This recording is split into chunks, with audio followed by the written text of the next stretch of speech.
This morning, I interviewed Eric Swalwell. I got to be honest, I was very hopeful because I actually like Swalwell.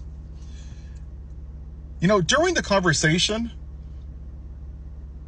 he said multiple times that I'm on board, whatever it takes. That's great. It sounds great. It's a good bumper sticker, right?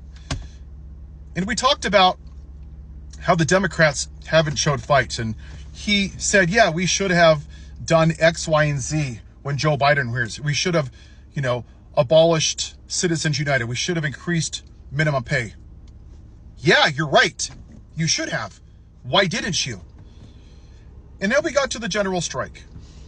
And I said, and I went from that conversation to, great, now you have an opportunity to fight for the people, to show them that you have a backbone.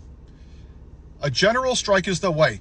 Let's get in front of the Democratic members of the Congress and push this. And he said, yeah, they might be open to it. And then he kind of circled back to something else, and then we talked some more. And then I brought it back to the strike again. And he said, well, it really depends on what leader Hakeem Jeffries says, because we can't go above what he says. So he was playing the party line. And then at the end, he said something. And I think for me, it was my aha moment. And I knew that both parties were two sides of the same coin. And I said, again, because I couldn't get a straight answer out of him, I said, will you support the general strike and help me promote it so we can stop fascism, so we can actually fight? And he said, the Democrats would probably be on board with it if it helps them win in the midterms. And right then, I was like, oh, okay, that's where we are. And I said, what about if we do the general strike, but it has nothing to do with the midterms because it's just to help the people? Well, we don't want to do something that demonstrative. Then I said, well, we got people being snatched up off the street in masks. Women don't have rights with their bodies. We have a guy putting out executive orders for individual citizens. He's a fascist. We have concentration camps in Florida. We're demonizing anybody that's not white. How much of this insanity do we have to put up with? We have to do something. Telling people, vote for me in the midterms after you guys crapped the bed when Joe Biden was in office? That's not a selling point. It's simply not. We had 90 million people, I told him, that didn't vote. Some of them were lazy. Some of them don't think that you guys are doing a good job, and you agreed that you guys aren't fighting as hard. And your pitch, even after that, is put us back in power, we'll fix it. And that's the problem with the Democratic establishment. 50 of them voted for Marco Rubio. 10 of them voted for the CR, along with Chuck Schumer, who is the leader of the Senate. 10 of them voted to censure Al Green. Cory Booker voted for Charles Kushner. 14 of them voted for the crypto bill. Now they're kicking out David Hogg and Kenyatta because they're challenging the establishment. They want a younger, more progressive wing. No, we good. Now they're endorsing Nancy Pelosi, who's 8,000 years old.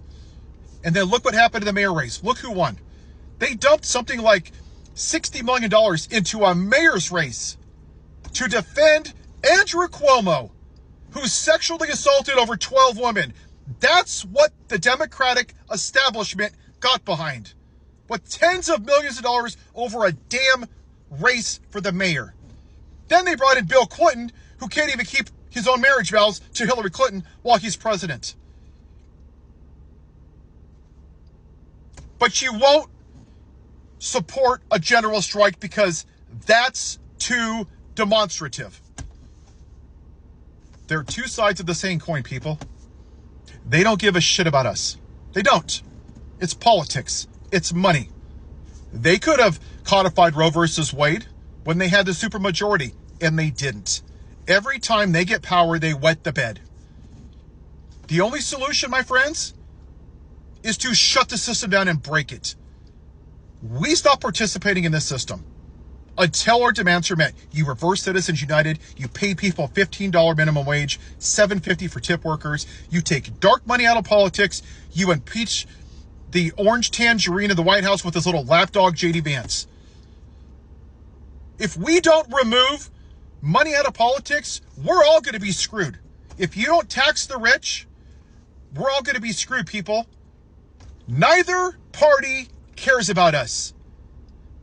They have broken their contract. Why are we upholding our end of it? So it's us. It's going to be people like me and people like you that come together. Tonight, July 9th, 7 to 8:30 p.m. Pacific time, I am going to be hosting a live with Facts Still Matters. We're going to talk about this and what it looks like. In the meantime, I need everybody to sign the general strike petition in my bio and share it. Please, please sign it. This only works when we come together. We have to fight for this country, for our kids, for our grandkids, and for each other. If you want to be further and you want to help, join our Discord. It's now in my bio. It is in there. We have to fight, people. Nobody is coming to save us. After today, it was very clear. Now, it is a horizontal video because I recorded it on a Zoom. I'm going to try to share it on TikTok. I don't know what it's going to look like. But if you haven't yet, I know this is going to sound cheesy and I'm sorry to do it. I'm going to put it on YouTube because you're going to be able to see the entire screen. I'm going to take out the part about the general strike because I don't really care about the rest of it, honestly. That's all I care about right now is how are we going to stop fascism from taking over our country? I'll post it either tonight or first thing in the morning. It's up to us, people. Nobody's coming to save us. It's all about, is it helping us as politicians be rich and stay in power? Even if you get screwed. And I'm not okay with that. I'm fighting for you. Now let's fight together.